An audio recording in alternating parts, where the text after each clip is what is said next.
Ce matin, Père, parce que tu es celui-là qui soutient nos vies, Père. Seigneur, c'est tellement nous réalisons par les paroles de Dieu comme ceux qu'on dit qu'éternel les armées, mais c'est toi qui fais grâce chaque jour, Père. Les événements que nous pensons que sont au contrôle de nos vies, nous ne maîtrisons rien, Père. Mais toi, tu es dans ta main et tu soutiens. Tu soutiens nos familles, tu soutiens nos foyers, tu soutiens nos vies, tu soutiens, Père, l'éducation de nos enfants pour ta seule et unique gloire, Père. Pendant que les pères, les mères, les familles pleurent chaque jour pour leurs enfants qui se sont éloignés de toi, Père. Mais à nous, tu fais grâce que dans ce monde malade, Père éternel, Yeshua, il soit toujours, Père éternel, à tes côtés. Il continue à glorifier ton nom. Il continue à être des exemples dans ce monde, Père éternel. Il n'y a plus d'exemples si ce n'est toi seul. Alléluia. Seigneur, nous te bénissons. Nous te rendons tout l'honneur et toute la majesté. Maintenant que nous voulons commencer à partager ta parole, que toi seul nous conduise et que tu glorifies ton nom. C'est en ton nom, Jésus, que nous avons ainsi prié, que tout le peuple dise Amen.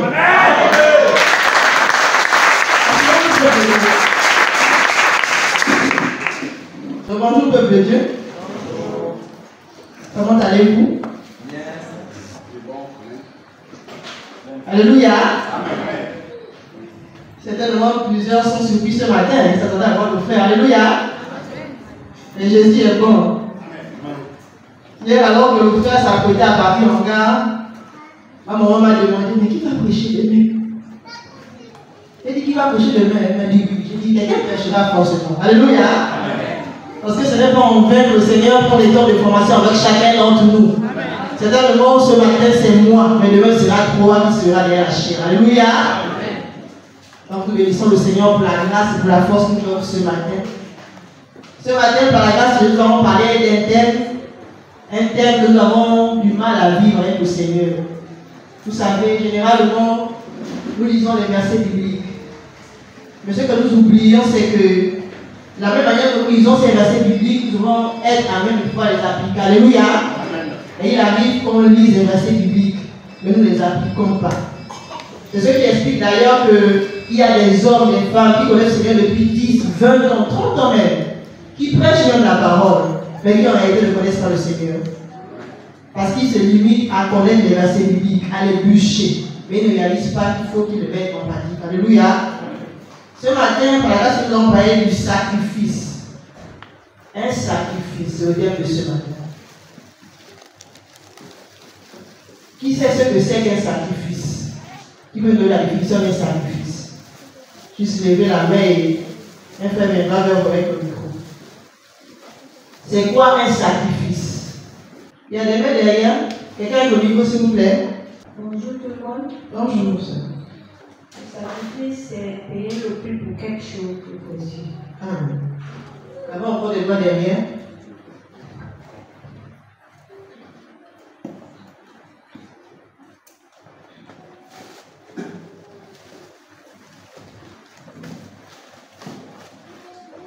À tous. Bonjour. De précieux. On t'a pas écouté, mon fils. Il y a le sacrifice et donner quelque chose qu'on a de précieux. Amen. Le sacrifice, c'est donner quelque chose qu'on a de précieux, que ce soit à un homme ou à un Dieu. Alléluia. Dernière personne, il y a quelqu'un au fond. Un sacrifice peut être aussi une offrande sanglante ou non sanglante. Amen. Ici, ce que le frère a fait, c'est donner un synonyme de sacrifice. Alléluia. Un sacrifice encore appelé autrement offrande. Mais lorsqu'on parle d'offrande, ce n'est pas forcément de manière financière. Ça veut dire que ça peut être quelque chose qu'on donne au Seigneur ou qu'on donne à quelqu'un, mais qui est valeureux en fait. Alléluia. Donc, lorsqu'on parle de sacrifice, le sacrifice en fait, c'est accepter de donner quelque chose à quelqu'un ou à un être divin.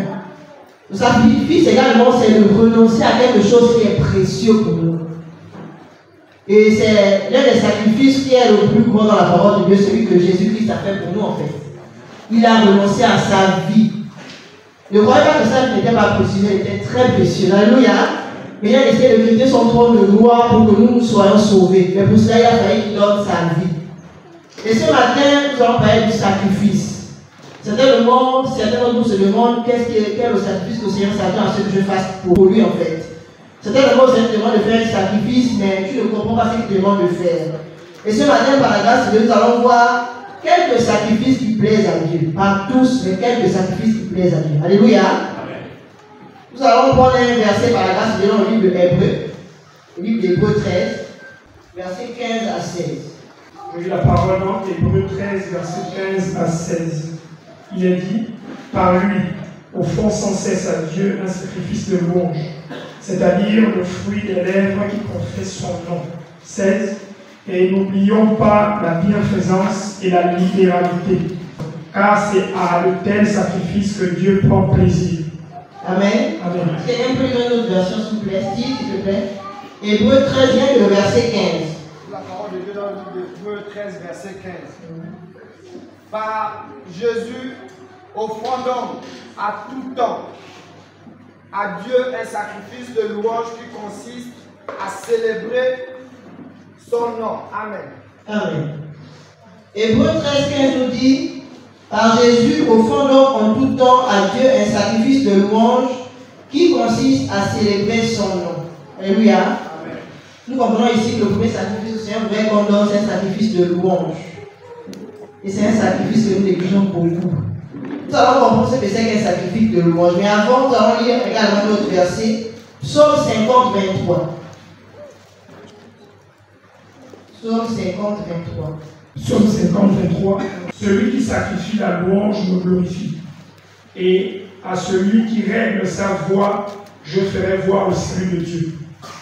Si on peut lire. Psaume 50, 23. Celui qui sacrifie la louange me glorifie. À celui qui règle sa voix, je ferai voir le salut de Dieu. Psaume 50, 23, lui dans la version. Qui en guise de sacrifice m'offre de la reconnaissance, celui-là me rend gloire.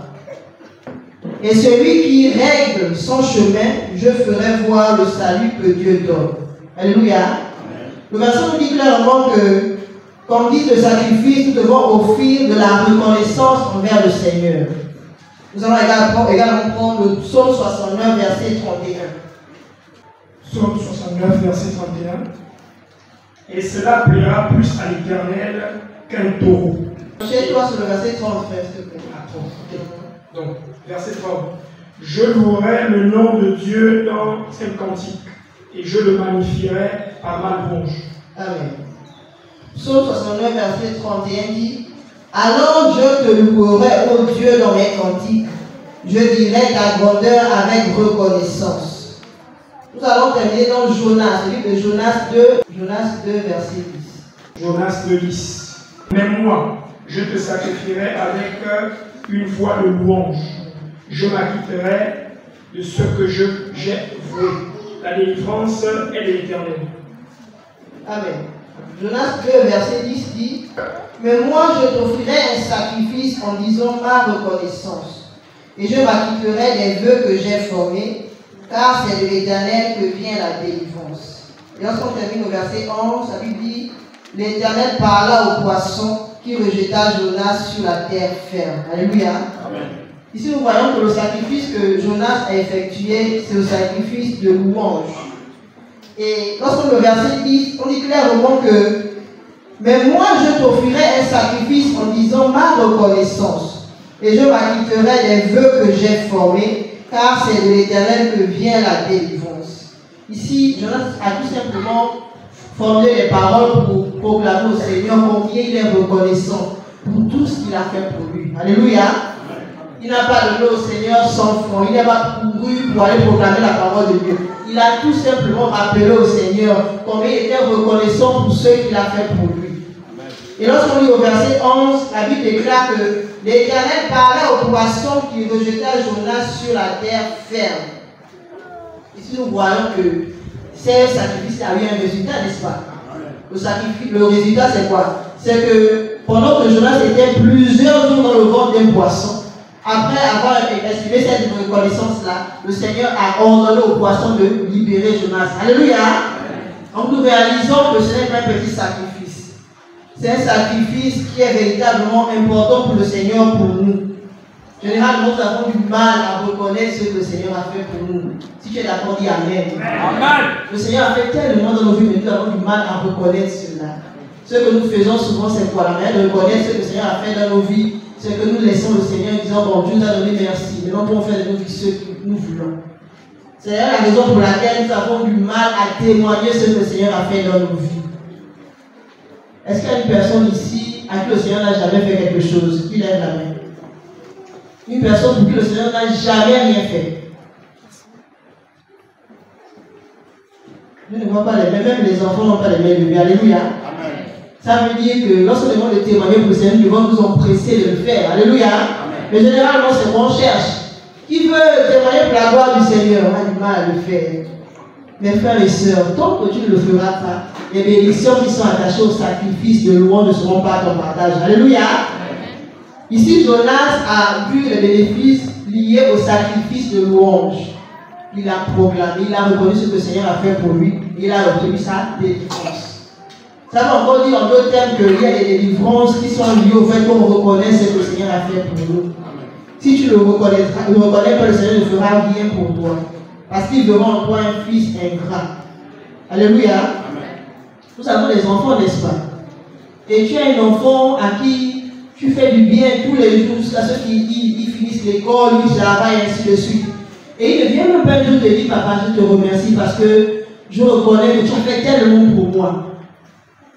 Il y a un témoignage d'un homme qui pouvait dire qu'il avait son père. Et lorsqu'il grandissait, il se rendait compte que son père avait les mains comme déformées. Et il se moquait des mains de son père. Et il a grandi par la grâce de Dieu. Et un jour, alors qu'il était grand, son père l'appelle à ses côtés et lui dit: mon fils, il répond: oui, père. Sais-tu pourquoi mes mains sont ainsi? Il dit: non, je ne sais pas. Et le père lui dit ceci: c'est parce que il fallait que je travaille jour et nuit pour prendre soin de toi. Alléluia. Jour et nuit, il fallait que je me sacrifie, que je fasse des petites bricoles pour que toi, tu reçoives ce que tu as reçu par la grâce de Dieu parce que je suis ton père. Et lorsque cet homme-là a dit cette chose-là à son fils s'est mis à pleurer. Il a demandé pardon à son père parce qu'il se moquait de mains de son père sans savoir que c'était à cause de lui que ses mains étaient ainsi. Alléluia. Et c'est ce que nous faisons lorsque nous ne reconnaissons pas ce que le Seigneur a fait pour nous. Amen. Donc, le premier sacrifice que le Seigneur voudrait qu'on fasse à son endroit, c'est le sacrifice de nos lèvres.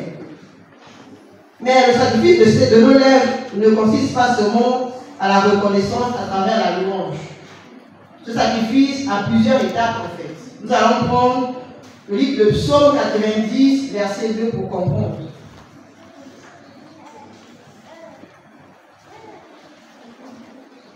Psaume 90, verset 2.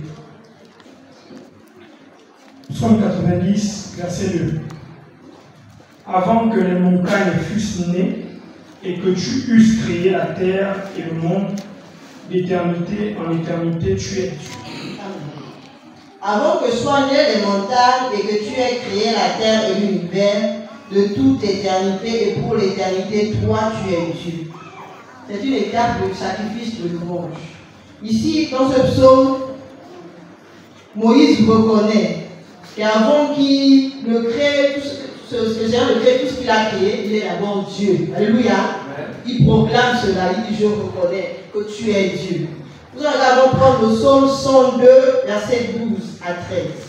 Psaume 102, versets 12 à 13. Mais toi, Éternel, tu règnes à perpétuité, et ta mémoire dure de génération en génération. 13. Tu te lèveras, tu auras pitié de Sion, car le temps d'avoir pitié d'elle, le temps fixé est à son terme. Chez toi, c'est le verset 11, frère. Le verset 11 s'il te plaît. Psaume 102, à partir du verset 11. Mes jours sont comme l'ombre à son déclin, et je me dessèche comme l'herbe. Mais toi, Éternel, très 12, mais toi, Éternel, tu règnes à perpétuité, et ta mémoire dure de génération en génération. Amen. Psaume 102, verset 12 à 13, je vais les lire.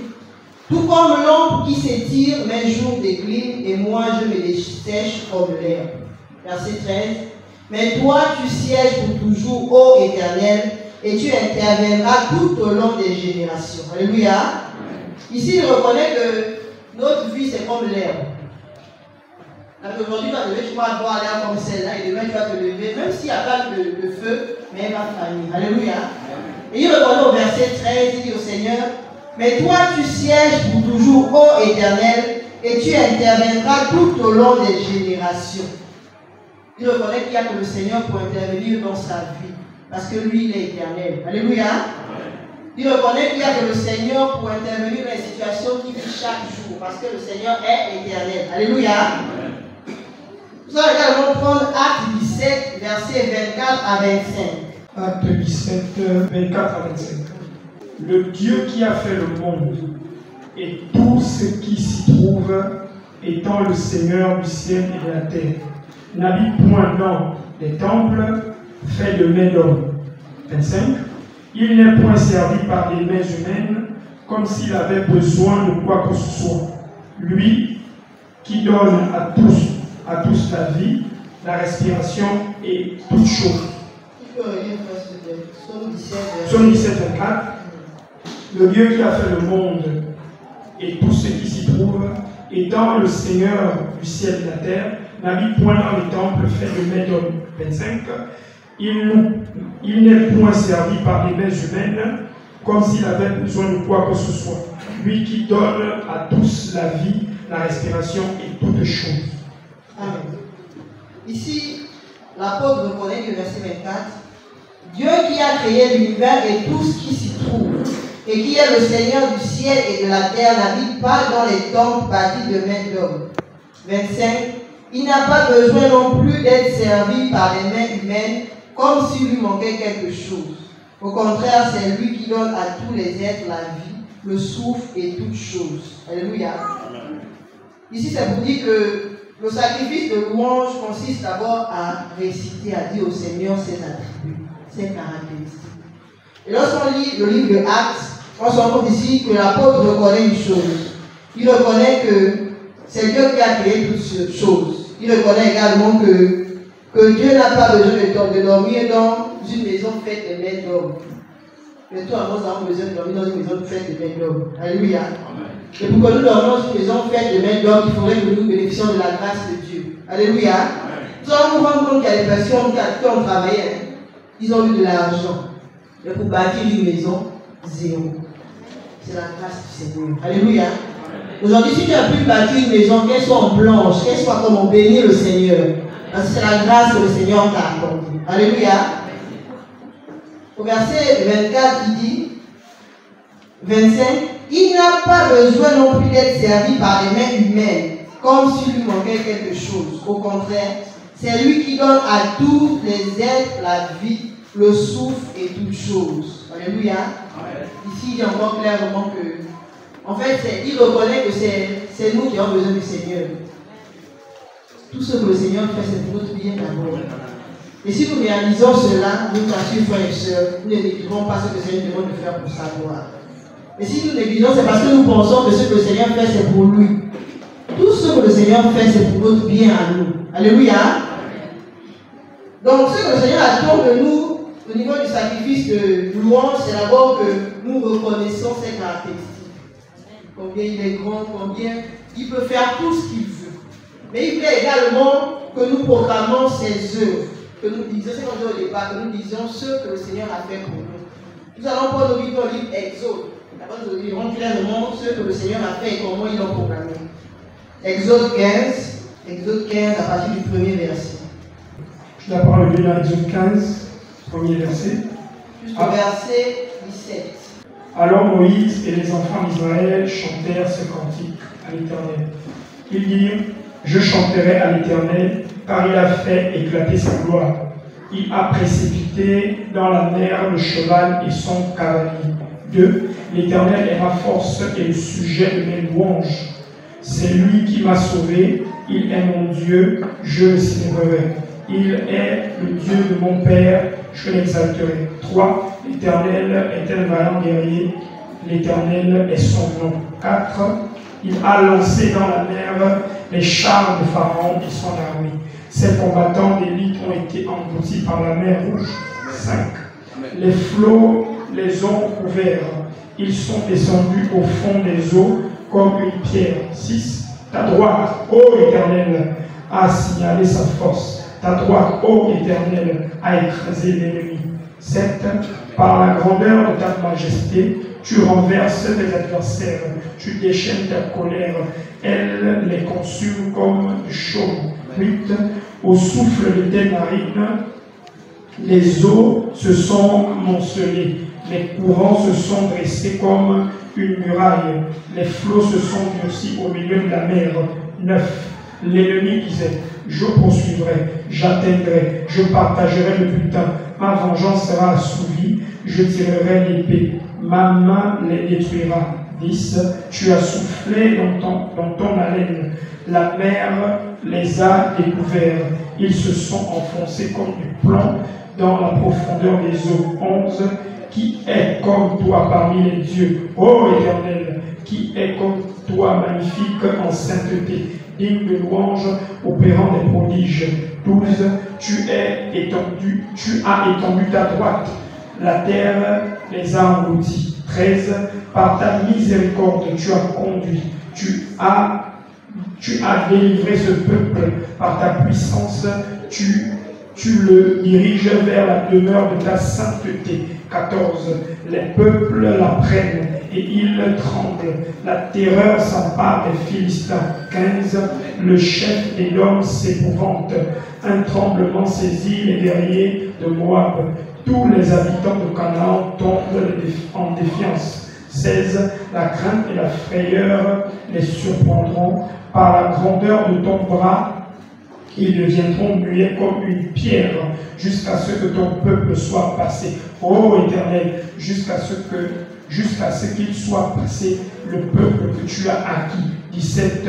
Tu les as amenés, tu les établiras sur la montagne de ton héritage, au lieu que tu as préparé pour ta demeure. Ô Éternel, au sanctuaire, Seigneur, que tes mains ont fondé. Amen. Amen. Nous avons vu au départ que nous parlons du sacrifice. Nous avons dit que ce sacrifice, c'est le fait de donner quelque chose à un être, quelque chose de chair ou à une divinité. Nous avons également dit que le sacrifice, c'est le fait de renoncer à quelque chose qu'on a de précieux en fait. Et nous avons commencé par voir quelques sacrifices qui plaisent à Dieu. Le premier sacrifice, c'est le sacrifice de nos lèvres. Autrement dit encore, le sacrifice qui consiste à donner des louanges au Seigneur. Nous avons vu que la première étape consistait à montrer au Seigneur ce qu'il est. C'est ce qu'on a dit au départ. Seigneur, tu es bon, tu es grand, tu es tout puissant. Alléluia. Et ici, à Exode 15, nous voyons que le peuple de Dieu, après qu'ils aient été délivrés de la mer Rouge, parce qu'avant qu'ils traversent la mer Rouge, ils murmuraient. Ils pensaient que le Seigneur ne pouvait rien faire pour eux, à cette étape-là. Et une fois que le Seigneur a opéré le miracle, dans Exode 15, Ici, le peuple de Dieu proclame ses vertus. Il proclame ce que le Seigneur a fait dans leur vie. Amen. En un mot, il témoigne de ce que le Seigneur a fait pour eux en fait. Il dit dans Exode 15 à partir du verset 1. Alors Moïse et Israël entonnèrent ce cantique en l'honneur de l'Éternel. Je veux chanter pour l'Éternel, il a fait éclater sa gloire. Il a culbuté dans la mer le cheval et son cavalier. 2. L'Éternel est ma force, il est le sujet de mes chants. Il m'a sauvé, il est mon Dieu, je le louerai et je l'exalterai, lui le Dieu de mon Père. Alléluia. Certainement avant ces moments-là, le peuple de Dieu ne réalisait pas que le Seigneur est sa force. C'est ce que nous faisons pour souvent. Généralement, quand on a un cantique, nous avons du mal à le proclamer. Pourquoi? Parce que nous ne réalisons pas, nous n'avons pas vécu cet aspect du Seigneur dans nos vies. Alléluia. Et ici au verset 1, Moïse dit clairement qu'il veut chanter pour l'Éternel qui a fait éclater sa gloire. Il a culbuté dans la mer le cheval de son cavalier. 2.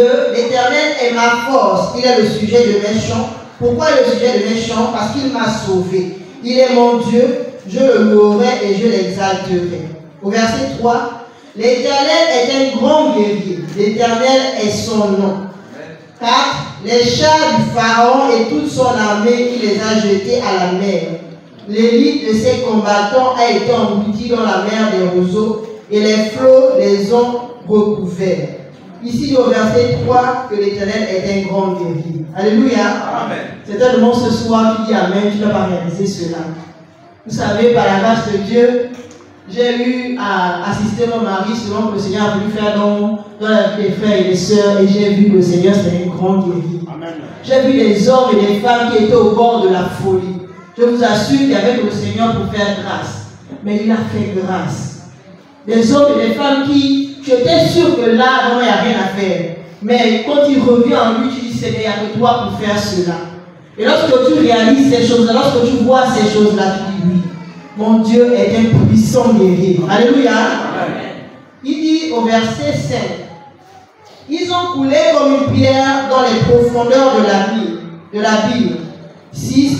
Ton bras droit éternel a fait éclater sa puissance. Ton bras droit éternel écrase l'ennemi. 7.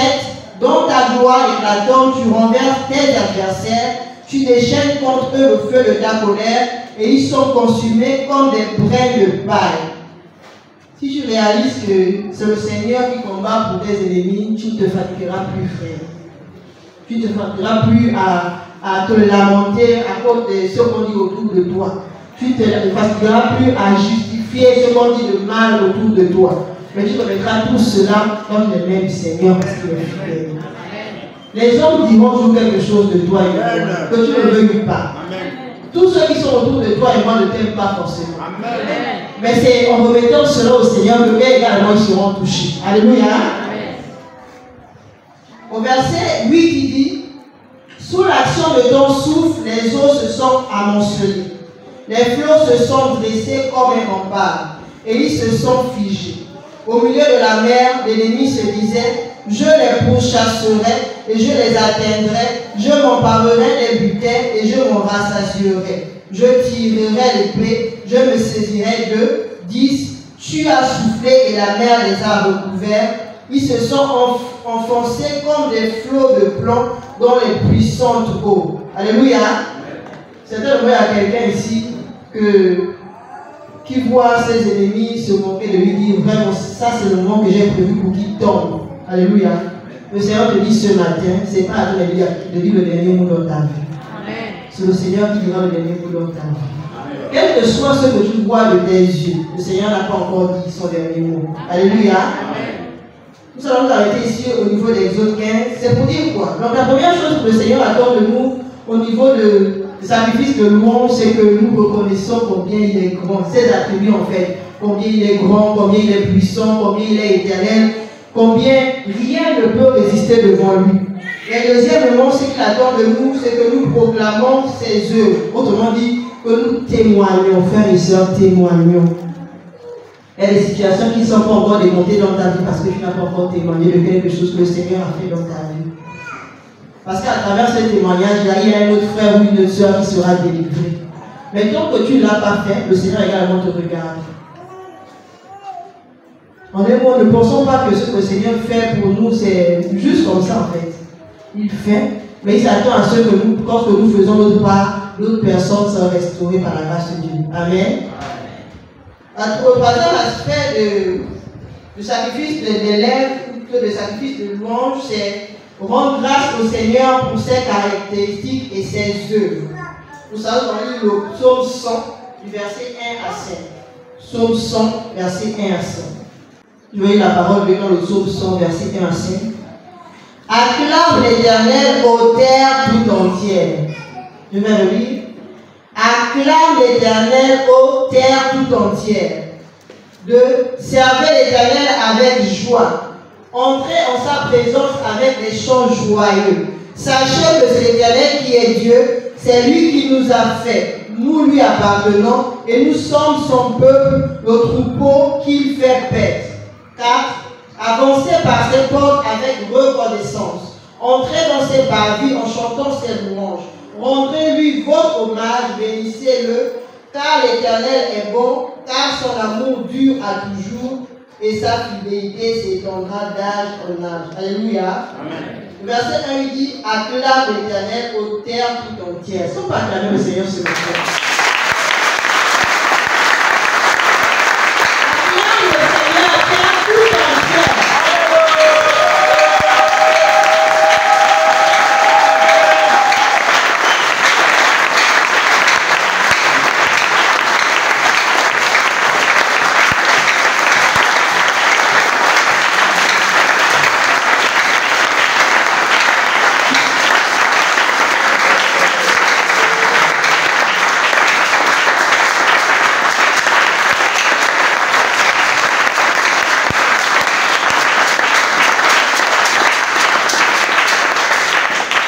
Verset 2, psaume 100, verset 2. Servez l'Éternel avec joie, entrez en sa présence avec des chants joyeux. Ah, les chrétiens. Servez le Seigneur avec joie. Servez le Seigneur avec joie. Servez le Seigneur avec joie. Est-ce que c'est ce que nous faisons au peuple de Dieu? Quand on regarde le chrétien, il se dit chrétien, mais quand on le regarde honnêtement, il n'y a pas envie de servir son Dieu. Tu vois une femme qui va partir pour prêcher la parole. Alléluia. Elle est toute façon. Elle va cogner chez quelqu'un qui dit Jésus est vivant. Et quand l'autre soeur lui regarde, dit Jésus est vivant. C'est là que je regarde là. C'est pas qu'elle a des artifices, non, mais elle est bizarre. Elle a des bizarres, comment on passe sur elle. Et elle va dire que Jésus est vivant. Comment cette soeur peut réaliser que Jésus est vivant? Il n'est pas vivant. On dit servez le Seigneur avec joie. Nous ne savons pas le Seigneur avec joie. La preuve, c'est que hier, le Seigneur a fait des grandes choses dans ta vie.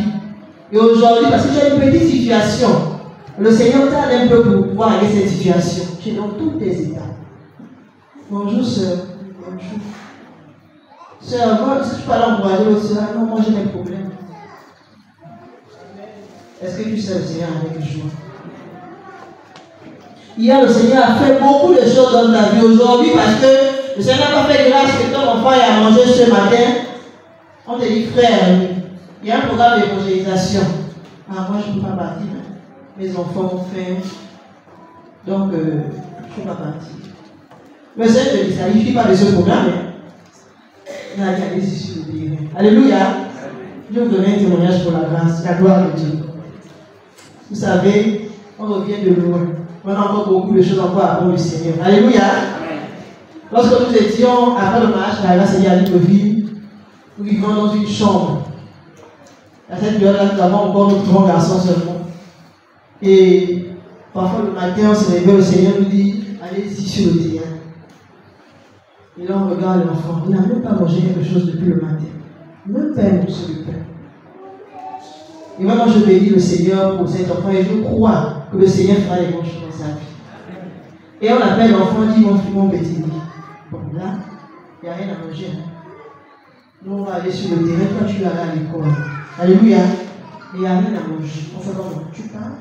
Et quand tu reviens, si le Seigneur fait grâce, tu vas manger. Donc, quand mon frère, on attend, tu décides quand tu pars à l'école, tu ne pars pas. Il dit, maman, je pars. Non seulement il va à l'école, mais il va à l'école à pied. Alléluia. Il va à l'école à pied. Aujourd'hui, lorsqu'on regarde l'autre enfant va à l'école à pied, il rentre le peuple là. Il va à l'école à pied. Il va et il connaît les consignes. Les consignes n'ont pas changé. Il n'a pas le droit de manger les goûters des autres. Si c'est du matin jusqu'à 12h, il assiste au cours et ensuite il revient à la maison. Et si le Seigneur fait grâce pour Dieu, si le Seigneur ne fait pas grâce, on continue à prier pour le Seigneur faire grâce. Alléluia. Est-ce que nous réalisons comment le Seigneur voudrait qu'on le serve? Même à nos enfants, nous devons inculquer ces choses. Mais généralement, nous pensons que les enfants ne comprennent pas ces choses-là. Et pourtant, la Bible dit clairement que nous devons montrer à nos enfants la voie du Seigneur. Alléluia. Est-ce que nous montrons à nos enfants la voie du Seigneur ou nous pensons qu'ils ne peuvent pas comprendre ces choses-là? Là, nous sommes là ce matin, il y a beaucoup d'enfants, ils sont distraits. Lorsqu'on arrive à la maison, ils récitent ce qui s'est dit pendant la réunion de dimanche, ou en semaine. Ils récitent véritablement. Je te demande le Seigneur, à quel moment ils écoutaient? Ils étaient distraits, ils chantaient, ils sortaient, ils rentraient. Mais ils écoutent. Alléluia. Inculquons cela à nos enfants. Verset 3. Sachez que c'est l'Éternel qui est Dieu, c'est lui qui nous a fait, nous lui appartenons et nous sommes son peuple, le troupeau qui fait paître. Car avancez par ses portes avec reconnaissance, entrez dans ses parvis en chantant ses louanges, rendez-lui votre hommage, bénissez-le, car l'Éternel est bon, car son amour dure à toujours et sa fidélité s'étendra d'âge en âge. L'Éternel est bon. Mon frère, lorsque tu penses qu'il n'est pas bon, il est bon. Parfois tu penses qu'il est fait, mais il fait dans le secret, tu ne vas pas le laisser. Il est bon. Pendant que tu dis que le Seigneur n'est pas bon, là, chaque matin, toi, tes enfants vont à l'école, ils reviennent en sécurité. Alléluia. Pendant que tu penses que le Seigneur n'est pas bon, il y a eu une situation au lycée public où il y a des enfants qui sont décédés. Mais ton enfant pourrait faire partie de ce lot-là, vrai ou faux? Ce n'est pas qu'ils ont mérité de mourir, mais tes enfants auraient pu faire partie de ce lot-là.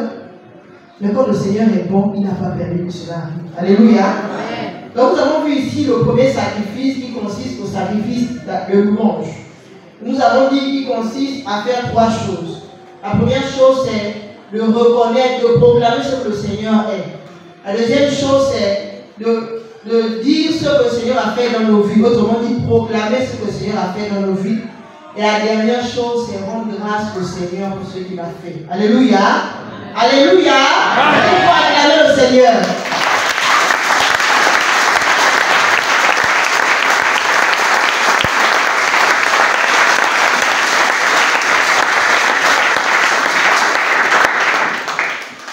Nous avons bien le sacrifice de louange. On peut voir un deuxième sacrifice dans le livre de Romains 12. Romains 12, verset 1. Je lis la parole en Romains 12, verset 1. Je vous exhorte donc, frères, par les compassions de Dieu, à offrir vos corps comme des sacrifices vivants, saints, agréables à Dieu, ce qui sera de votre part un culte raisonnable. Amen. Romains 12, 1 dit: je vous recommande donc, frères et sœurs, à cause de cette immense bonté de Dieu, à lui offrir votre corps comme un sacrifice vivant, saint et qui plaise à Dieu, ce qui sera de votre part un culte raisonnable. Nous avons vu d'abord le premier sacrifice, le sacrifice des lèvres. Nous allons voir le sacrifice de nos vies. Alléluia. Et ici encore, il se distingue en trois parties. Le verset dit clairement: en lui offrant votre corps comme un sacrifice vivant, un sacrifice saint et qui plaise à Dieu. Alléluia. Qu'est-ce qu'un sacrifice vivant? C'est un verset qu'on lit beaucoup. Qui n'a pas encore lu ce verset-là? Alléluia. Qui n'a pas encore lu ce verset? Le Romains 12, 1. Qui l'a déjà lu? Frère aimé, ça veut dire quoi un sacrifice vivant? Par la grâce de Dieu pour moi, un sacrifice vivant. Amen. Amen. Pour moi, par la grâce de Dieu, un sacrifice vivant, c'est un sacrifice de nos vies. Pour offrir nos vies à Dieu. Ici, la Bible dit que nous devons offrir nos vies comme un sacrifice vivant. Lorsqu'on lit l'Ancienne Alliance, lorsqu'on voit, lorsque les sacrifices étaient faits, est-ce que c'était les animaux morts qu'on sacrifiait? Est-ce que c'était les animaux morts qu'on sacrifiait? Autant. Est-ce que c'était les animaux qui étaient malades? Non. Les animaux boiteux? Non. Et ce que le Seigneur vous donne de comprendre ici en fait. Ce qu'il voudrait qu'on sacrifie, c'est ce qui est vivant en nous et non ce qui est mort. Lorsqu'on parle de ce qui est vivant en nous, ce sont nos facultés. Tu as des yeux, tu peux les sacrifier pour servir le Seigneur. Alléluia. Tu as des pieds, tu peux les sacrifier pour servir le Seigneur en marchant pour le Seigneur, en proclamant sa parole. Et c'est ce que le Seigneur voulait qu'on comprenne. Il voulait que nous sacrifions tout ce qu'il nous a donné sur notre corps pour le servir. Donc nous sommes encore vivants, pas lorsque nous serons morts. Et c'est la raison pour laquelle dans l'ancienne alliance, on ne sacrifiait pas des animaux morts. On sacrifiait des animaux vivants. Pourquoi des animaux vivants? Parce que le Seigneur s'attend à ce que le sacrifice vivant que je fais là, à travers ce sacrifice-là, il me transforme pour sa gloire. Comme je suis vivant là, je suis vivante, à travers ce sacrifice-là, à travers ce que j'utiliserai pour le Seigneur va me transformer pour sa gloire. Ce qu'il faut comprendre, c'est que lorsque je viens au Seigneur, et quelques années plus tard, je suis censé laisser plusieurs choses. Alléluia. Mais je ne le fais pas de moi-même. C'est parce qu'à travers ce que je fais pour le Seigneur, me dit ça, c'est bon, tu peux me débarrasser de ça. Ce temps-là, tu peux faire autre chose avec ça. Et ce que le Seigneur attend de nous, que nous soyons un sacrifice vivant pour le Seigneur. Le deuxième sacrifice que le Seigneur attend de nous, c'est un sacrifice saint. Le verset de Romains 12 dit, verset 1, je vous recommande donc, frères et sœurs, à cause de cette immense volonté de Dieu, à lui offrir vos corps comme un sacrifice vivant, saint et qui plaise à Dieu. Pourquoi un sacrifice saint? Ce que le Seigneur voudrait, c'est que nous honorons le Seigneur à travers notre corps. Lorsqu'on accepte le Seigneur, on veut que notre corps ce qu'on veut en fait. On le donne au Seigneur. Et ce que le Seigneur appelle ici un sacrifice saint. Lorsqu'on accepte le Seigneur, il y a des choses qu'on ne fait qu'avec notre corps. Parce que ce n'est plus notre corps en fait, c'est le corps du Seigneur. Alléluia. Amen. Le Seigneur voudrait qu'il en soit ainsi. Nous allons lire par la grâce de Dieu le livre de 1 Corinthiens 3,16 pour mieux comprendre. 1 Corinthiens 3,16. 1 Corinthiens 3,16. Ne savez-vous pas que vous êtes le temple de Dieu et que l'Esprit de Dieu habite en vous? 17. Si quelqu'un détruit le temple de Dieu, Dieu le détruira, car le temple de Dieu est saint, et c'est ce que vous êtes. Verset 16. Ne savez-vous pas que vous êtes le temple de Dieu et que l'Esprit de Dieu habite en vous? Si quelqu'un détruit son temple, Dieu le détruira, car son temple est saint et vous êtes ce temple. Nous allons encore prendre le livre de 1 Corinthiens 6, versets 12 à 18. 1 Corinthiens 6, versets 12 à 18. 1 Corinthiens 6, versets 12 à 18. Tout m'est permis, mais tout ne m'est pas utile. Tout m'est permis, mais je ne me laisserai asservir par quoi que ce soit. 13. Les aliments sont pour le ventre, et le ventre pour les aliments. Et Dieu détruira l'un comme les autres. Mais le corps n'est pas pour l'impudicité. Il est pour le Seigneur, et le Seigneur pour le corps. 14. Et Dieu, qui a ressuscité le Seigneur, nous ressuscitera aussi par sa puissance. 15. Ne savez-vous pas que vos corps sont les membres de Christ? Prendrai-je donc les membres de Christ pour en faire les membres d'une prostituée? 16. Loin de là, ne savez-vous pas que celui qui s'attache à la prostituée est un seul corps avec elle? Car il est dit, les deux deviendront une seule chair. 17. Mais celui qui s'attache au Seigneur est avec lui un seul esprit. 18. Fuyez l'impudicité. Quelques autres péchés. Puis l'impudicité. Quelques autres péchés qu'un homme commette. Ce péché est hors du corps. Mais celui qui se livre à l'impudicité pêche contre son corps. Amen. Amen. Verset 18 dit, C'est pourquoi fuyez l'inconduite. L'autre verset, c'est l'impudicité. Tous les autres péchés qu'un homme peut commettre n'impliquent pas son corps. Mais celui qui se livre à l'inconduite pêche contre son propre corps. Ici, le Seigneur nous dit que nous devons avoir un sacrifice saint. On l'a dit, c'est pouvoir donner nos corps au Seigneur, parce que lorsque nous avons lu ces deux versets, nous comprenons que lorsque nous acceptons le Seigneur, notre corps ne nous appartient plus. Il appartient au Seigneur pour faire ce qu'on veut de ce corps-là. Autrement dit, si tu fais encore ce que tu veux de ton corps, ça veut dire que tu n'appartiens pas au Seigneur. Alléluia. Mais nous voyons malheureusement des personnes qui utilisent ce corps-là pour faire ce qu'ils veulent. Pour mentir, pour se décaper la peau, ce que d'autres appellent le coin. C'est ça, ça te fait rire, mais ça ne fait pas rire le Seigneur.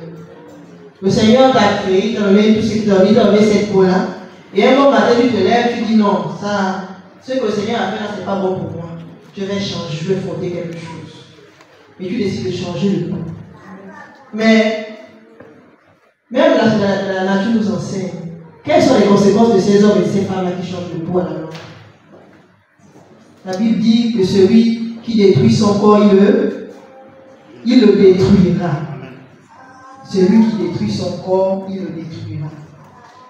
Donc nous avons vu ici que le sacrifice de vie consiste à 3 étapes. La première, c'est le sacrifice vivant. Il consiste à donner au Seigneur ce qu'on a de vivant pour son service. La deuxième chose, c'est le sacrifice saint, qui consiste à tout faire pour que notre corps, qui est le temple du Seigneur, serve pour le Seigneur et pour sa gloire. Et la troisième chose, donc Romains 12 nous dit, je peux lire ce que je vais faire, verset 1. Romains 12, verset 1. Romains 12, verset 1. Je vous exhorte donc, frères, par les compassions de Dieu, à offrir vos corps comme des sacrifices vivants, saints, agréables à Dieu, ce qui serait de votre part un culte raisonnable.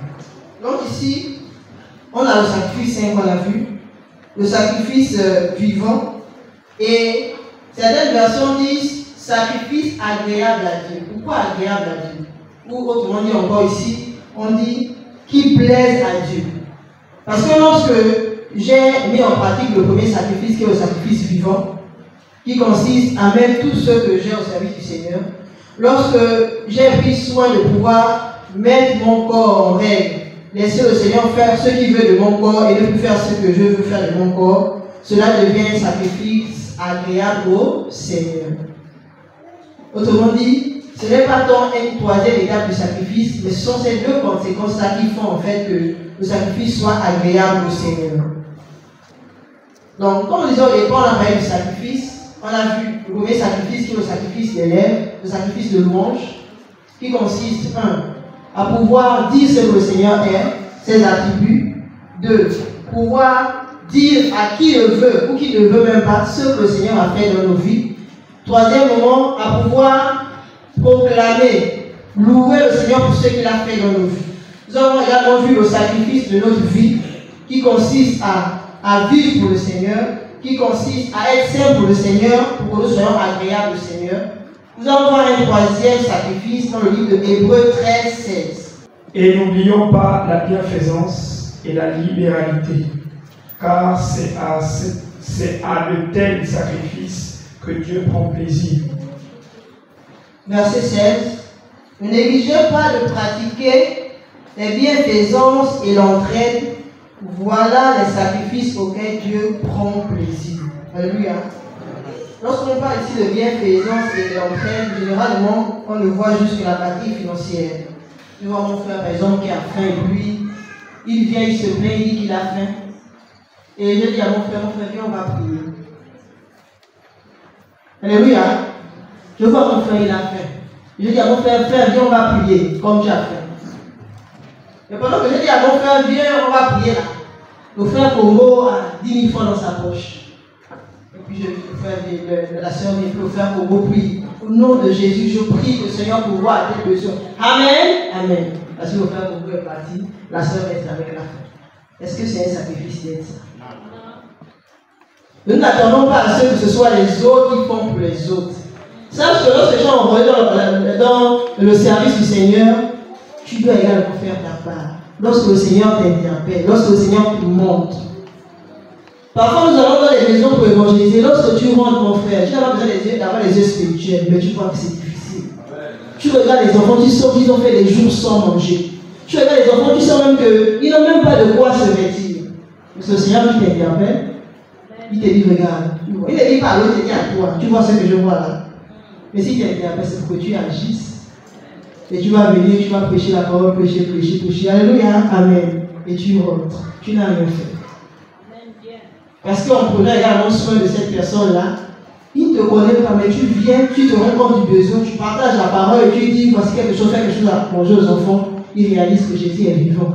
Alléluia. Nous allons également lire le livre de Romains 15, 2. Je lis la parole dans Romains 15, 2. Que chacun de nous complaise au prochain pour ce qui est bien en vue de l'édification. Ça, le verset, c'est compliqué. Complaire, là, ça veut dire quoi? C'est le même verset. Je peux changer de verset. Romains 15, 2 dit que chacun de nous recherche la satisfaction de son prochain pour le bien de celui-ci en vue de l'aider à grandir dans la foi. Que chacun de nous recherche la satisfaction de son projet pour le bien de celui-ci en vue de l'aider à grandir dans la foi. Ça veut dire que si je me rends compte que mon frère a du mal à comprendre quelque chose dans le Seigneur, je peux l'aider à comprendre cela. Je peux aller l'encourager.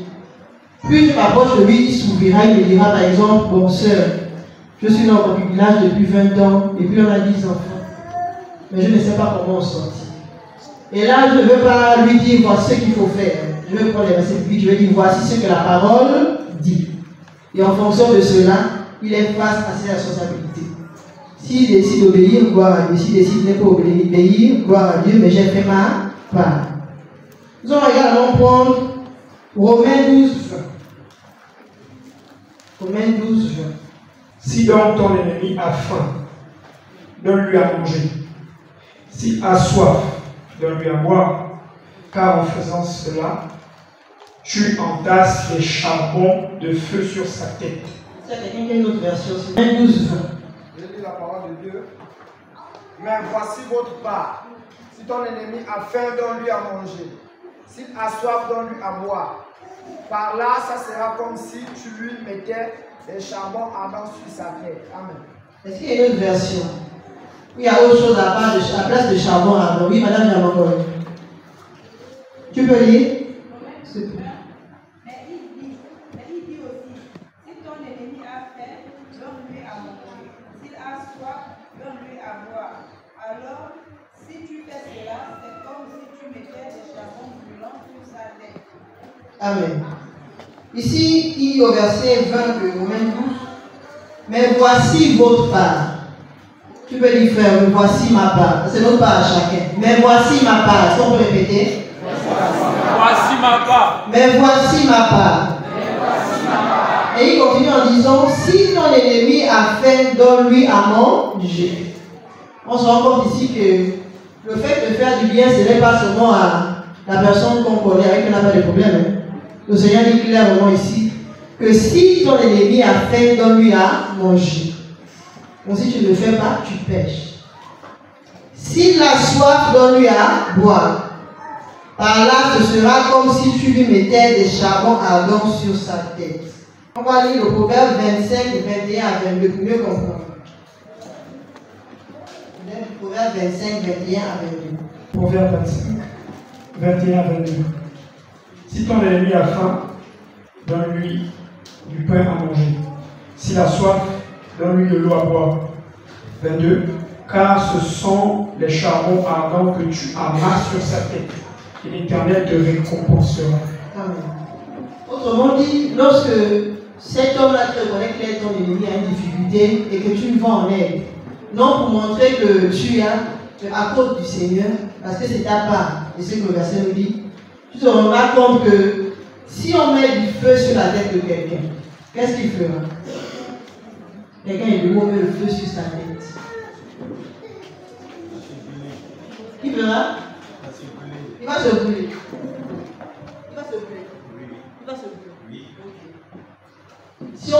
feu sur la tête de quelqu'un, qu'est-ce qu'il fera? Il va fléchir. Pourquoi il fléchira? Parce qu'à cause du feu qui est sur sa tête, il ne pourra pas rester sur ses pieds. Et s'il fléchit, ça veut dire quoi? Il reconnaîtra que tu pries un Dieu vivant et qui servira ce Dieu-là. Alléluia. Alléluia. C'est ce que le Seigneur veut nous comprendre à travers ce verset. Donc nous avons vu 3 types de sacrifices qui plaisent au Seigneur. Il y a 2 sacrifices, nous sommes arrêtés à ces 3 sacrifices. Le sacrifice des louanges, le sacrifice de notre vie et le sacrifice qui consiste à faire du bien. Du bien non seulement aux personnes qu'on connaît, aux personnes avec qui on est bien, mais également faire du bien à des personnes qui sont nos ennemis. Alléluia. Mais nous allons nous rendre compte qu'il y a plusieurs hommes et femmes qui ont fait des sacrifices dans la parole de Dieu. Ici, nous allons nous présenter la leçon, on termine par là. Nous allons prendre l'exemple des hommes et des femmes qui ont fait des sacrifices pour le Seigneur. Pour que nous réalisons que ce ne sont pas seulement des versets bibliques, mais ce sont des choses véritablement que les autres ont vécues et que nous, nous devons vivre si nous voulons voir la gloire de Dieu. Alléluia. Nous allons prendre le livre de Matthieu 4, 19 à 20. La parole dans Matthieu 4, 19 à 20. Il leur dit, suivez-moi, et je vous ferai pécheurs d'hommes. 20. Aussitôt, ils laissèrent les filets et le suivirent.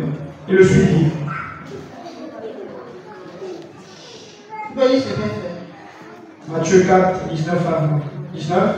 Il leur dit, suivez-moi et je vous ferai pécheurs d'hommes.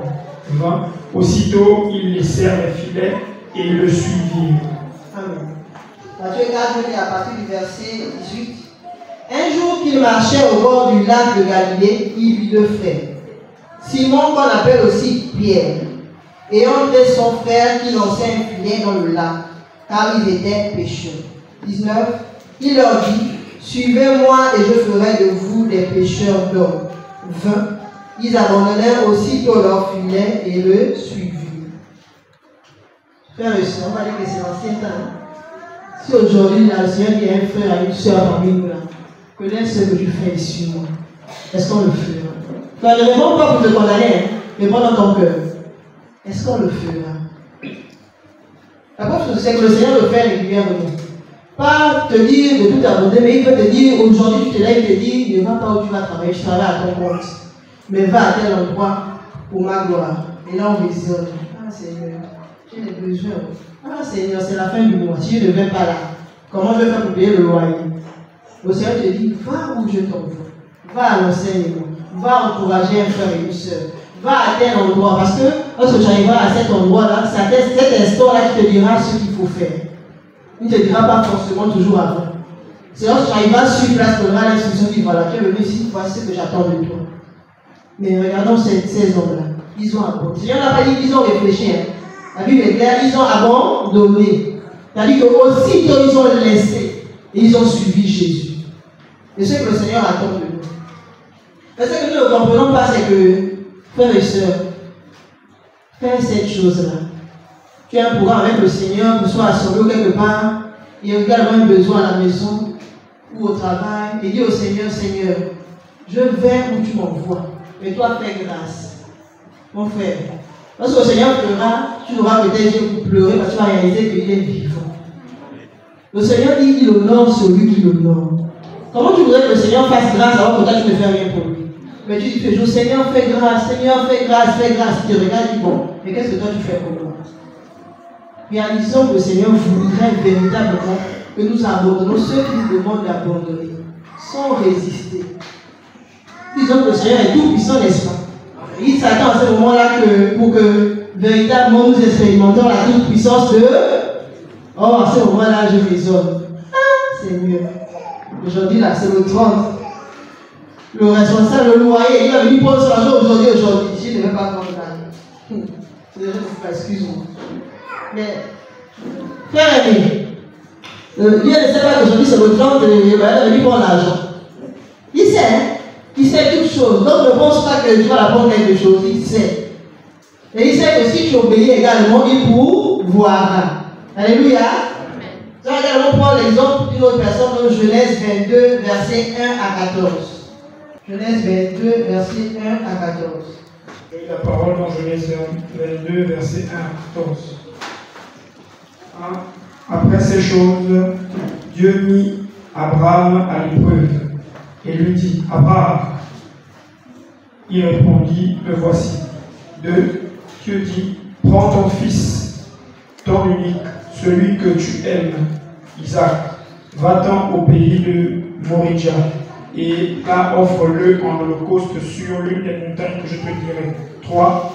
Abraham se leva de bon matin, sella son âne et prit avec lui 2 serviteurs et son fils Isaac. Il fendit du bois pour l'holocauste et partit pour aller au lieu que Dieu lui avait dit. 4. Le 3e jour, Abraham, levant les yeux, vit le lieu de loin. 5. Et Abraham dit à ses serviteurs, restez avec l'âne. Moi et le jeune homme, nous irons jusque-là pour adorer, et nous reviendrons auprès de vous. 6. Abraham prit le bois pour l'holocauste, le chargea sur son fils Isaac, et porta dans sa main le feu et le couteau. Et ils marchèrent tous les deux ensemble. 7.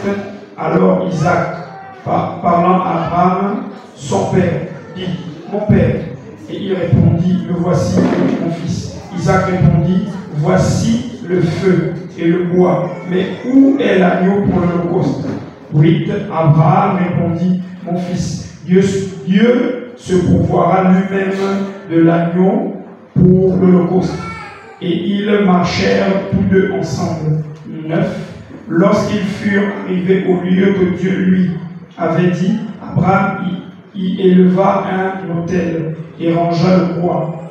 Il lia son fils Isaac et le mit sur l'autel par-dessus le bois. 10. Puis Abraham étendit la main et prit le couteau pour égorger son fils. 11. Alors l'ange de l'Éternel appela les cieux et dit, Abraham, Abraham. Et il répondit, me voici. 12. L'ange dit, n'avance pas ta main sur l'enfant et ne lui fais rien, car je sais maintenant que tu crains Dieu et que tu ne m'as pas refusé ton fils, ton unique. 13. Abraham leva les yeux et vit derrière lui un bélier retenu dans un buisson par les cornes. Et Abraham alla prendre le bélier et l'offrit en holocauste à la place de son fils. 14. Amen. Amen. Ici, c'est une histoire que nous connaissons. C'est l'histoire d'Abraham et son fils Isaac. C'est une histoire qu'on lit souvent, mais on ne réalise pas véritablement la profondeur de cette histoire. Il dit au verset 1, après ces événements, Dieu mit Abraham à l'épreuve. Il appela Abraham, et celui-ci répondit, me voici. 2. Prends Isaac ton fils, que tu aimes, lui dit Dieu, et va au pays de Moridja. Là tu l'offriras en sacrifice sur lui, des collines, celles que je t'indiquerai. Le Seigneur n'a pas dit de prendre quelqu'un qui était mort. Alléluia. On revient sur l'enseignement du départ. Il a dit, prends ton fils unique que tu aimes. Il était vraiment vivant pour Abraham. C'est son fils unique, son fils qui avait eu beaucoup de difficultés. Le Seigneur lui dit, prends-le, va le sacrifier, ce fils-là. 3. Le lendemain, Abraham se leva de grand matin, sella son âne et emmena 2 de ses serviteurs ainsi que son fils Isaac. Il fondit du bois pour l'holocauste, puis il se mit en route en direction de l'endroit que Dieu lui avait indiqué. Papa Congo, est-ce que dans la parole de Dieu on dit que Abraham a vu Sarah à côté et a dit, ce Seigneur m'a dit de faire ceci, cela, est-ce qu'il a fait? Est-ce qu'il a informé sa femme de ce que le Seigneur va de faire à l'endroit de leur fils? Il faut parler bien fort, moi je n'entends pas. Hein? Est-ce qu'il a informé frère aimé? Non. Il n'a pas informé de ce que le Seigneur va de faire. Pourquoi il n'a pas informé? Pourquoi il n'a pas informé sa femme? Il connaissait bien sa femme. Il savait que sa femme, au niveau des sentiments là, c'est fort. S'il aurait dit à sa femme, Dieu m'a dit, sa femme devait lui dire, non, tu as mal entendu. Laisse notre fils là. Mais comme lui, il avait pour objectif de pouvoir obéir au Seigneur, il a tout simplement pris son enfant, il est parti avec son enfant avec 2 serviteurs. J'aimerais dire à un couple ce matin, Il y a des choses que le Seigneur te dira de faire dans le secret. Le Seigneur te dira à toi. Mais il ne permettra pas que tu dises à ton épouse. Et sœur, si tu ne comprends pas cela, c'est que tu passeras à côté de beaucoup de choses. Moi, ne me dis pas toujours tout ce que le Seigneur demande de faire. Ça, c'est pas vrai. Même parfois, certaines choses, il me les dit, mais il ne m'explique pas pourquoi c'est pas vrai de faire ainsi. Mais comme je sais que Jésus est bon et qu'il sert le Seigneur, je fais confiance au Seigneur. Alléluia. Réalisons que nous ne saurons pas toujours tout ce que le Seigneur voudra qu'on fasse. Il ne donnera pas tous les détails. Il ne permettra pas toujours que notre époux nous donne tous les détails de ce que le Seigneur voudrait qu'il fasse pour lui. Et on continue. Au verset 6, Abraham chargea le bois de l'holocauste sur son fils Isaac. Il prit lui-même des braises pour le feu et le couteau. Puis tous deux s'en allèrent ensemble. 7. Isaac s'adressa à son père Abraham et lui dit, mon père. Abraham dit, qu'y a-t-il, mon fils? Voici le feu et le bois, dit-il, mais où est l'agneau pour l'holocauste? Verset 8, Abraham répondit, mon fils, Dieu pourvoira lui-même à l'agneau pour l'holocauste. On se rend compte que pendant la marche d'Abraham, il n'a pas informé sa femme. Il va avec deux de ses serviteurs et enfants pour le sacrifice. Et en cours de chemin, il laisse également les deux serviteurs de côté. Alléluia. Il peut peut-être les voir pour lui l'empêcher de faire ce que le Seigneur voudrait qu'il fasse. Et à un moment de la vie, on peut marcher avec des frères et des sœurs. Lorsque le Seigneur te dira, c'est bon, arrête-toi là, obéis. Sinon, il y a beaucoup de choses que tu ne feras pas avec le Seigneur. Il a laissé ses deux serviteurs et il a continué avec son fils. Et là, son fils lui pose la question. Mais papa, où est l'holocauste? On a tout ce qu'il faut là pour pouvoir faire le sacrifice, mais où est l'holocauste? Et Abraham répond, mon fils, Dieu pourvoira lui-même à l'agneau pour l'holocauste. Question, est-ce que Dieu a pourvu? Est-ce qu'il a pourvu à l'holocauste? En fait, ce qu'on ne comprend pas, c'est que Abraham, c'est vraiment le père de la foi. Il connaissait que dans l'ancienne alliance, le Seigneur avait clairement interdit que les enfants ne soient sacrifiés. Mais ce même Dieu-là qui lui dit, va sacrifier ton fils unique, il sait que le Seigneur fera grâce. Alléluia. Dans l'ancienne alliance, il y a un Dieu qui était adoré. Ce Dieu-là, on l'appelle le Dieu Moloch. Et ce Dieu-là, il sacrifiait les enfants. Il sacrifiait les enfants. Je vais ouvrir une parenthèse par rapport à cela. Lorsque j'étais enceinte de notre deuxième fils par la grâce de Dieu, j'ai fait un songe. Et dans ce songe-là, on me donnait un papier comme ça. Et on me dit, lis. Et bizarrement, dans le rêve, le songe, je n'arrivais pas à lire ce qui était écrit. Mais je voyais ce qui était écrit. Et on insistait de lire. Je n'arrivais pas à lire. Et lorsque je me suis réveillé du songe, j'ai réveillé mon époux et j'ai dit, j'ai fait un songe bizarre. On m'a donné une récitation. Et tout ce que j'ai retenu, c'est le titre de la récitation. Il m'a dit une récitation, dit oui. Et ils ont insisté, ils m'ont dit, lis la récitation. Je n'arrivais pas à prononcer les paroles, mais je voyais ce qui était écrit. Et le titre de la récitation, c'était Moloch. Ça veut dire en d'autres termes que si j'avais récité cette récitation dans le songe, mon fils mourrait. Vous voyez combien de fois le Seigneur nous garde en fait. C'est un Dieu de sacrifice des enfants. Donc ici, Abraham connaissait à qui il a cru. Est-ce que toi et moi connaissons véritablement à qui nous avons cru, en qui nous avons cru? Parce que dans cette situation-là, il veut qu'on réalise comment si on le connaît véritablement. Est-ce que nous réalisons à qui nous avons cru? Nous allons prendre un autre verset dans le livre de Genèse 21 toujours. Versets 8 à 14.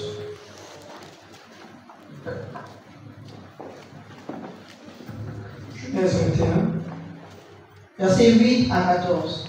Verset 8 à 14.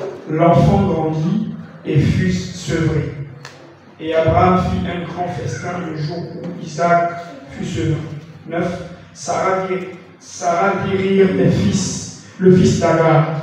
L'Égyptienne avait enfanté à Abraham.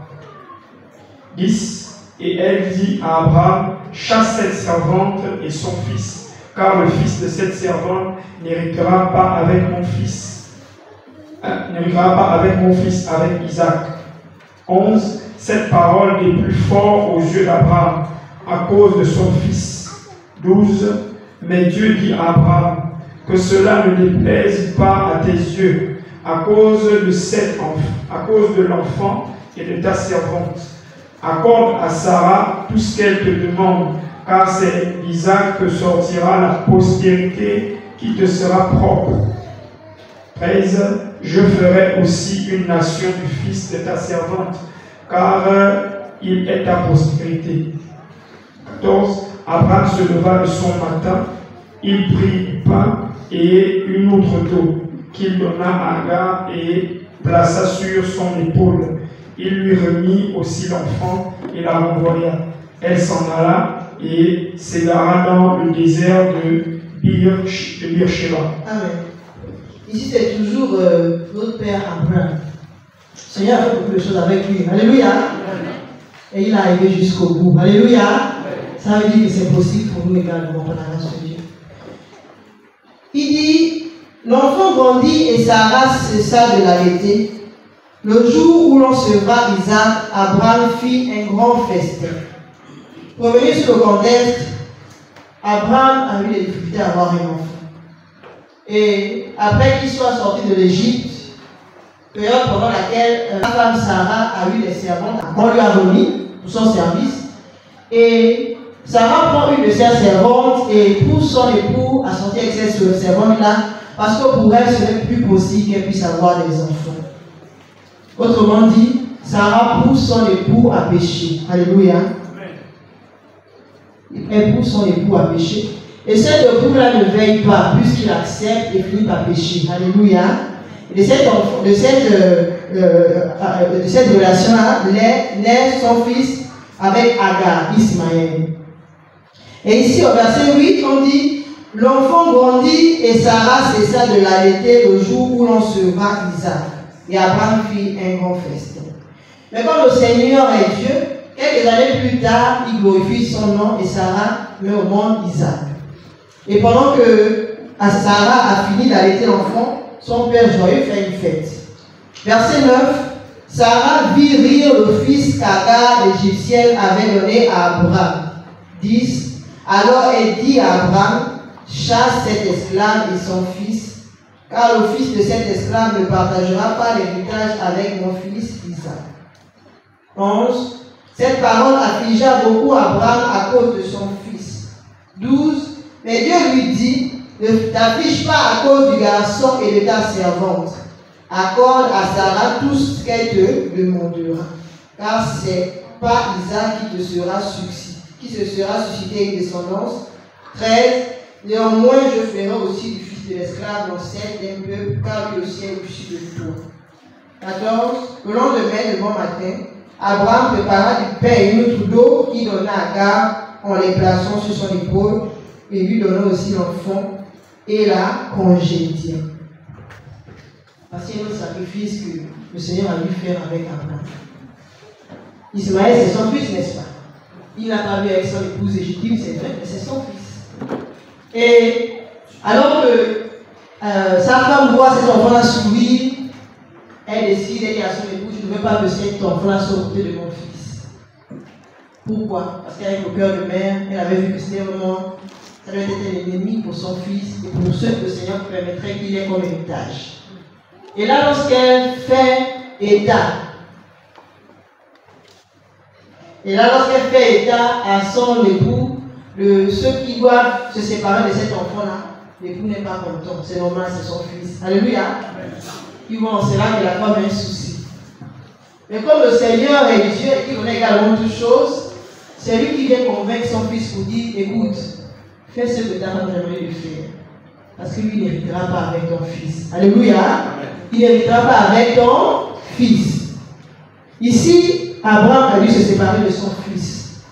Pourquoi? Parce que le Seigneur voulait le faire. Il aurait pu également dire que le Seigneur dit, Seigneur, s'il te plaît, il va rester, je vais faire une petite cabane à côté. Je veux le construire un terrain loin. Alléluia. C'est comme ça qu'on réfléchit, non, n'est-ce pas, frère et soeur? Je vais lui faire un terrain loin, il ne va pas s'approcher de son frère. Mais comme le Seigneur a dit, il n'avait qu'à obéir. Nous allons terminer le dernier verset dans Philippiens 2, 6 à 8. Philippiens 2, à 8. Philippiens 6.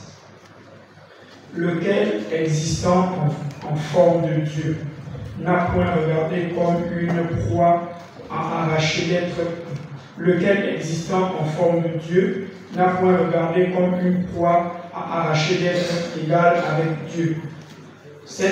Mais s'est dépouillé lui-même en prenant une forme de serviteur, en devenant semblable aux hommes et ayant paru comme un simple homme. 8. Il s'est humilié lui-même, se rendant obéissant jusqu'à la mort, même jusqu'à la mort de la croix. Philippiens 2, verset 5. Tendez à vivre ainsi entre vous, car c'est ce qui convient quand on est uni à Jésus-Christ. 6. Lui qui était de condition divine ne chercha pas à profiter de l'égalité avec Dieu, mais il s'est dépouillé lui-même. Il a pris la condition d'un serviteur en se rendant semblable aux hommes, se trouvant ainsi reconnu à son aspect comme un simple homme. 8. Il s'abaissa lui-même en devenant obéissant jusqu'à subir la mort. Oui, la mort sur la croix. 9. C'est pourquoi Dieu l'a élevé à la plus haute place. Alléluia. Ici, c'est le sacrifice ultime. Jésus-Christ lui a montré l'exemple. Alléluia. Amen. C'est un aspect que nous oublions souvent. Et Jésus, en venant sur terre, a voulu nous montrer que c'était possible par sa grâce de pouvoir obéir et de pouvoir être victorieux. Alléluia. Et ici, ce que nous devons comprendre, c'est que nous n'aurons rien si nous n'obéissons pas. Si nous ne faisons pas les sacrifices que le Seigneur veut faire, nous n'aurons rien. Nous voyons la conséquence dans ce passage que nous venons de lire de Philippiens 2, verset 9 dit, c'est pourquoi Dieu l'a élevé à la plus haute place. L'élévation passe par le sacrifice. Nous avons vu tout au long de cet enseignement que pour le Seigneur, il y a différents types de sacrifices. Nous sommes appesantis sur 3 types de sacrifices. Le premier, que le sacrifice des lèvres, un sacrifice que nous avons véritablement du mal à exercer. Le deuxième, le sacrifice de nos vies. Et le troisième, le sacrifice qui consiste à faire du bien. Nous avons également vu des exemples d'hommes et de femmes qui ont obéi au sacrifice que le Seigneur attendait d'eux. Mais il y a également des hommes et des femmes qui n'ont pas obéi. Hein? Alléluia. Qui connaît dans la vie des hommes et des femmes qui n'ont pas obéi au sacrifice que le Seigneur attendait d'eux? Nous allons prendre juste un exemple dans le livre de Luc. Luc 18 à 23. Ainsi, un qui a décidé de ne pas obéir. Je vais lire le livre de Luc 18 à 23. Alors un notable lui demanda, bon maître, que dois-je faire pour obtenir la vie éternelle? 19. Pourquoi m'appelles-tu bon? Lui répondit Jésus. Personne n'est bon sinon Dieu seul. 20. Tu connais les commandements, ne commets pas d'adultère, ne commets pas de meurtre, ne commets pas de vol, ne porte pas de faux témoignages, honore ton père et ta mère. 21. Tout cela, lui répondit l'homme, je l'ai appliqué depuis ma jeunesse. 22. À ces mots, Jésus lui dit, il te reste encore une chose à faire. Vends tout ce que tu possèdes, distribue le produit de la vente aux pauvres, et tu auras un trésor au ciel, puis viens et suis-le. 23. Quand l'autre entendit cela, il fut profondément attristé, car il était très riche. 24. En le voyant ainsi abattu, Jésus dit qu'il est difficile à ceux qui ont des richesses d'entrer dans le royaume de Dieu. Ici, voici un homme qui veut savoir comment être sauvé. Le Seigneur donne la procédure. Au début, il est content, il dit, je sais que tu ne mens plus, que tu ne triches plus, que tu n'as plus une copine, toutes ces choses. Il est content parce que c'est ce qu'il fait. Mais il y a une chose qu'il fait qui ne veut pas le Seigneur, que le Seigneur veut également qu'il laisse. Le Seigneur lui dit, vends tous tes biens et donne-les aux pauvres. Et là, on fait du mal à oublier. Pourquoi? Parce que c'est là le nœud du problème. Alléluia. Dit le nœud du problème. Généralement, nous pensons que nous avons tout abordé. Nous sommes en règle à 100% avec le Seigneur. Mais ce n'est pas vrai. Et il n'y a que le Seigneur pour te révéler à cet endroit où tu n'es pas en règle avec lui. Et une fois qu'il te révèle, obéis. Si tu n'obéis pas, tu ne verras rien. Et on dit que cet homme-là était attristé. Il est reparti. Autrement dit, il n'a pas hérité de la vie éternelle. C'est pour dire quoi? Ce matin, c'était pour nous dire qu'avec le Seigneur, on ne peut rien obtenir si on ne se sacrifie pas. Il y a tellement de messages que les hommes de Dieu donnent, le Seigneur nous donne ceci, le Seigneur donne ceci. Avant de se dire, quoi que ce soit le Seigneur, il faut qu'on accepte de se sacrifier. Les sacrifices ne sont pas les mêmes. Certains sacrifieront leur argent pour le Seigneur, pour le Seigneur. D'autres sacrifieront leur temps. D'autres sacrifieront même le temps avec leurs enfants pour le Seigneur. Lorsque je suis arrivé à Manda en 2016, j'avais un petit garçon, il avait peut-être 8 ans à l'époque. Après, je suis tombée enceinte. Et lorsque j'ai eu cet enfant-là, quand j'ai accouché, il était hors de question que je ne rentre les réunions. On priait derrière l'hôpital général, ils avaient déjà à Manda 3. Je n'avais aucun adulte à la maison, si ce n'est ces enfants-là, leur père et moi. Mais il fallait qu'on soit au réunion. C'est l'engagement qu'on a fait avec le Seigneur. Alléluia. C'est un engagement qu'on a fait avec le Seigneur. Qu'est-ce que je faisais? Qu'est-ce que nous faisions? On laisse l'enfant avec son frère, on donne les consignes, on prie le Seigneur. Seigneur, fais grâce, prends soin de nous, sommes dans ton service. On ferme la porte et on part. Et il arrivait qu'un de nos frères nous disait, c'est à vous qui pouvez faire ça. Pourquoi? Parce qu'on savait en qui on a cru. C'est ça la différence. Sais-tu en qui tu as cru? Lorsque tu te déplaces pour aller à une occupation, pour ton propre profit, tu laisses tes enfants seuls. Alléluia. Mais lorsque c'est pour le Seigneur, tu te dis, non, là, un bandit va arriver, une situation va arriver, l'incendie va arriver. Sais-tu en qui tu as cru?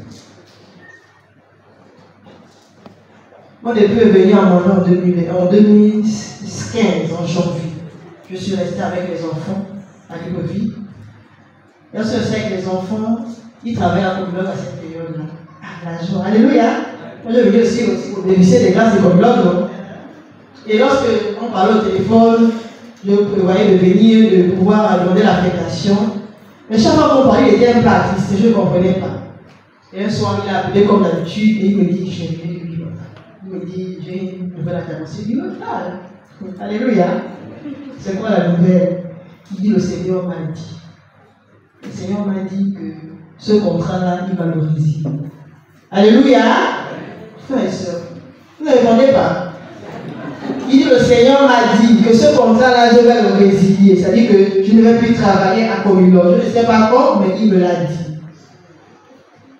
Et là, j'ai dit à mon époux, je viens quand même. Il m'a dit, tu es sûr que tu viens? J'ai dit, oui, papa. Voici ce que je lui ai dit ce jour-là. Alléluia.